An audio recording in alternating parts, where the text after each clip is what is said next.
The film One Flew Over the Cuckoo's Nest, like the majority of the work of acclaimed director Milos Forman, is concerned mainly with the issues of freedom and censorship.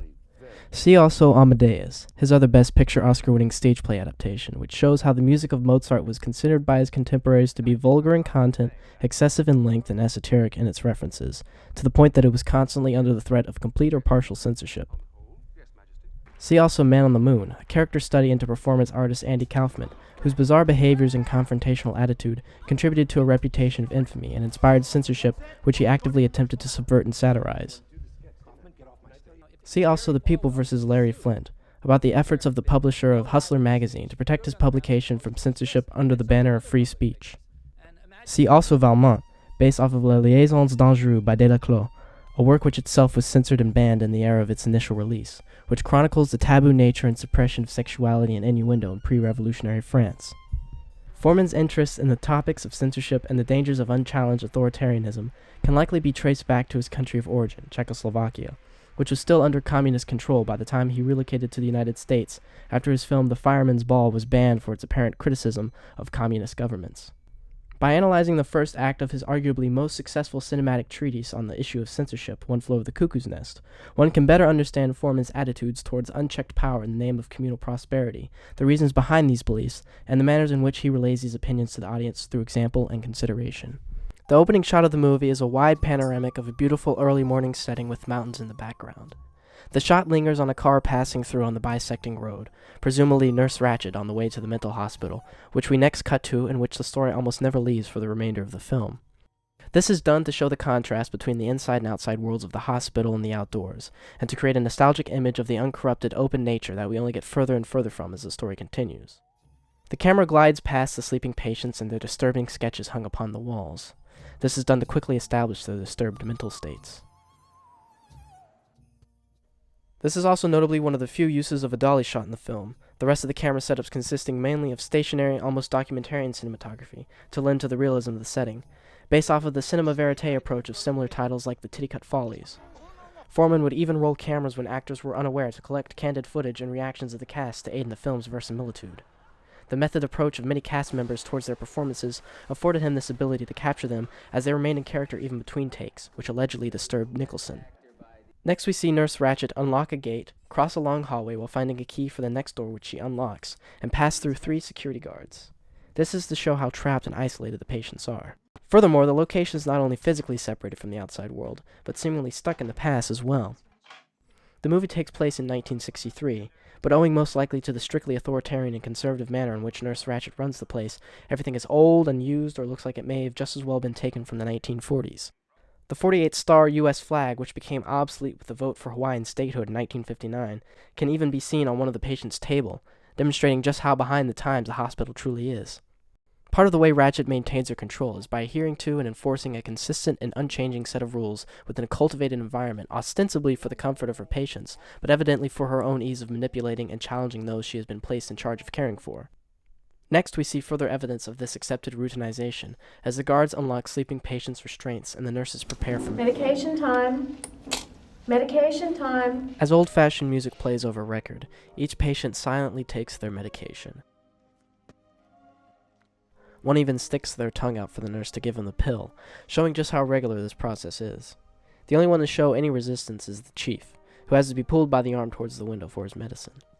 The sadness of his expression almost hints at his deeper emotion and intelligence, which are revealed later on in the film. McMurphy is then brought to the facility, and even though the scene opens with an exterior shot of his transport car pulling up, it is still filmed from the porch, refusing to leave the property, stuck there like the other patients. As McMurphy enters the lobby, he sees other patients behind locked doors and peering down, staring from railings above him. These shots are done subjectively, from his point of view, to better convey his discomfort. Once inside, a guard removes his handcuffs, and he ostentatiously celebrates his mock freedom by jumping, cheering, and kissing one of the officers on the cheek.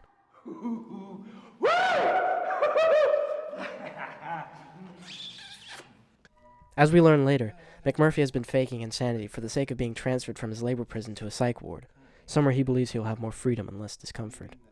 His ignorance of the realities of the hospital demonstrates his initial lack of understanding for just how miserable and policed the ward actually is.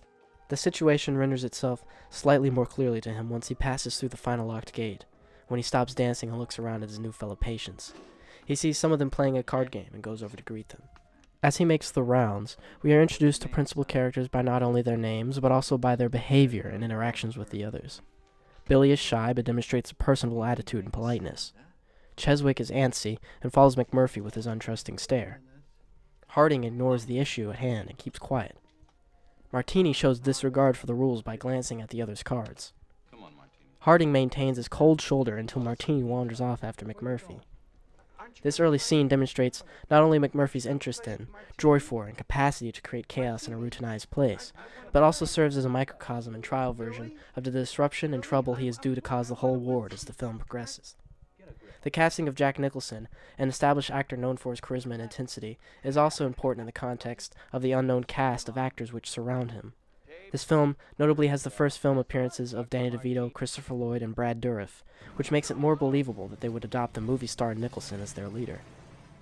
His role as a societal miscast and runaway in 5 Easy Pieces, and mentor to a doomed innocent man whom he teaches the brighter sides of life, including lovemaking and The Last Detail, are also reflected in his role as R.P. McMurphy. Allegedly, however, the author of the book of the same name from which the film was adapted, Ken Kesey, felt that Nicholson was miscast. Although notably his original novel is told from the perspective of the chief, a change which may have influenced his perspective on Nicholson's portrayal. In the meeting McMurphy has with the head doctor in the following scene, the body language and eye contact of Nicholson's character shifts from the beginning of the conversation, when the two men discuss a picture of the doctor holding a big fish in a little frame on his desk with regular social cues and amiability, to a more opaque and elusive manner of acting and answering the doctor's questions when he moves on to discuss McMurphy's reasons for being there at the hospital. When talking about his criminal past, McMurphy lies, jokes, interrupts, excuses, and is on the whole very indirect with the doctor. It is then that the doctor reveals that he does not believe McMurphy is truly mentally ill. In the next scene, at the first of Nurse Ratched's meetings, it is quickly apparent that her methods of therapy are based on fear and threats, and more damaging to her patients than helpful. Not only does she coerce the patients into speaking at length about uncomfortable experiences, but she goes on to invite others to comment on strictly personal issues. Never in the film is anyone seen to receive private or helpful consultation from the hospital staff, and this is undoubtedly due to the utility of instilling fear and causing public humiliation as a means to control. Rather than giving advice or consoling Harding, Ratched instead prods further with more revealing and leading questions designed to embarrass him. The camera slowly zooms in on her as she awaits his response, as a way of visually conveying the pressure and implicit command of her line of questioning. When nobody initiates the continuation of the meeting, Nurse Ratched asks Billy to start, adding that, "I'd like to write in my book that you began the meeting." he is obviously scared and nervous like the others, as he bites his necklace and stays quiet. The purpose behind Ratched's particular earlier comment is likely due to Billy's known issues with his mother and her lack of approval for him. Ratched attempts to manipulate Billy's desire to impress a mother figure, which is why she mostly condescends to him in a uniquely maternal way. After no one takes her bait, she returns to Harding to ask even more questions about his wife. The whole time she questions and shows little faith in his story of his spouse's infidelities. Rather than focusing on his emotions and responding to them, she asks if maybe he is the problem. He attempts to defend himself, and in doing so displays his intelligence with references to abstract concepts and a large vocabulary, only to be insulted by the others. Artie, why don't you knock off the bullshit and get to the point?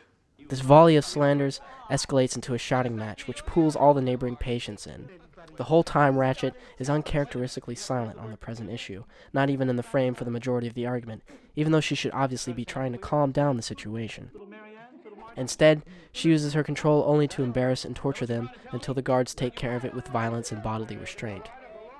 At the close of the scene, we finally get a close-up of Ratched's face, and she is almost smiling, her power now effectively demonstrated to newcomer and potentially disruptive force McMurphy. At recreation time, all of nature stands on the other side of tall barbed wire fences.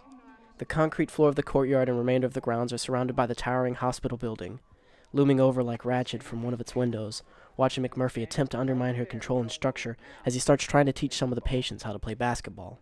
One of the nearby guards informs him that it's not even worth trying to explain the rules to the deaf chief, but he does so anyways. What the hell are you talking to him for? He can't hear a fucking thing. Throughout the film, McMurphy attempts many times to accomplish things beyond his abilities, things which he has expressly been told are impossible to do, such as when he bets he can lift a heavy fountain later on, or as in the case of the aforementioned basketball scene.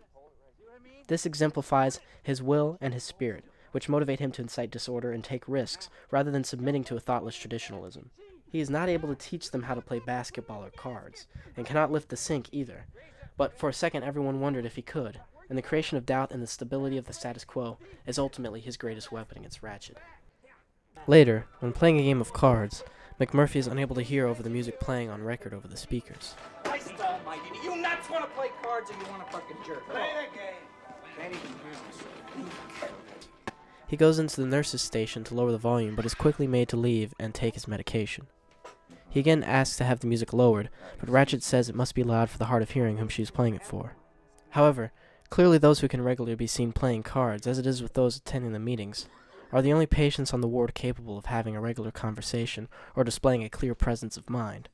Everyone else is either silent or drugged into silence, and barely is the ward supervised, so it is unlikely that the patients chose this, and much more likely that Ratched is using the patients as an excuse to maintain conditions as they are, to show her control and authority to Nicholson as a challenge to his rebellion. Sorry,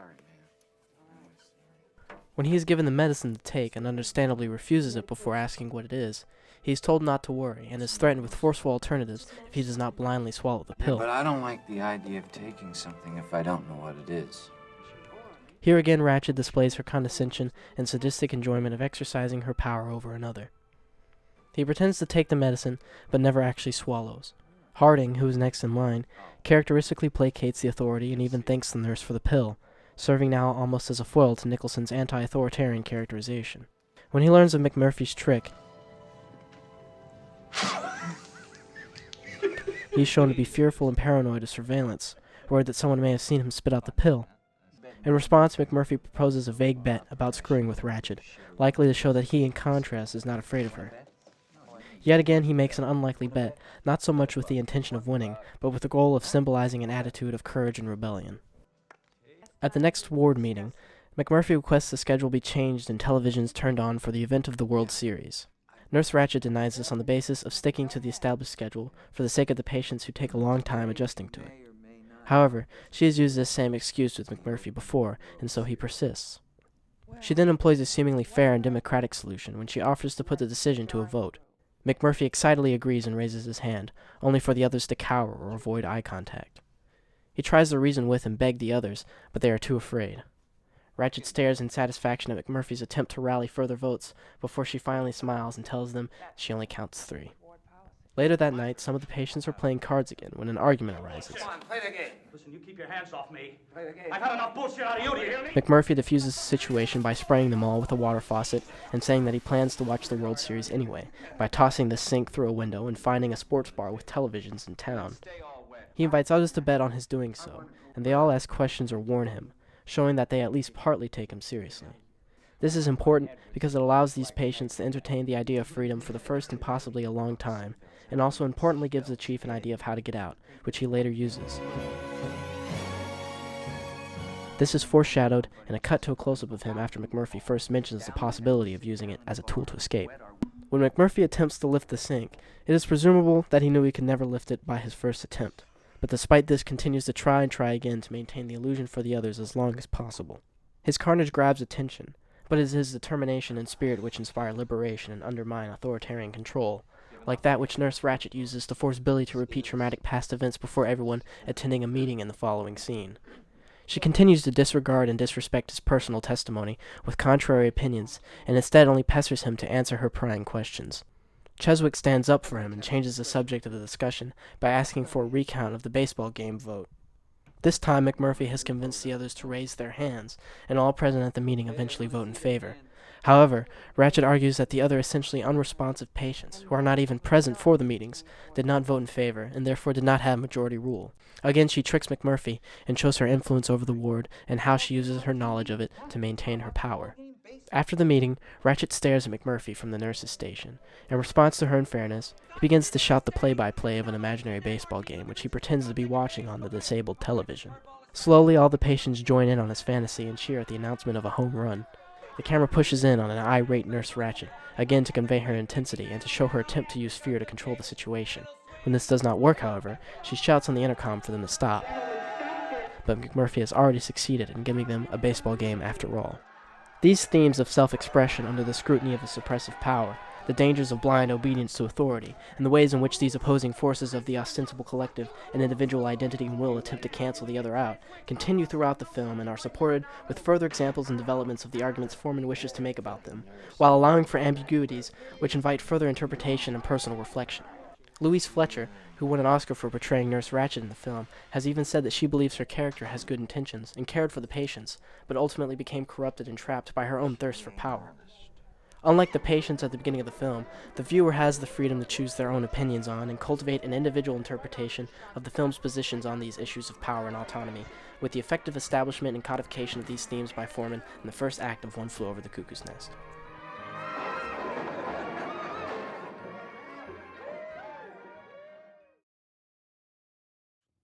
And I'm telling you, I know from my life experience, freedom of the press is the cornerstone of democracy.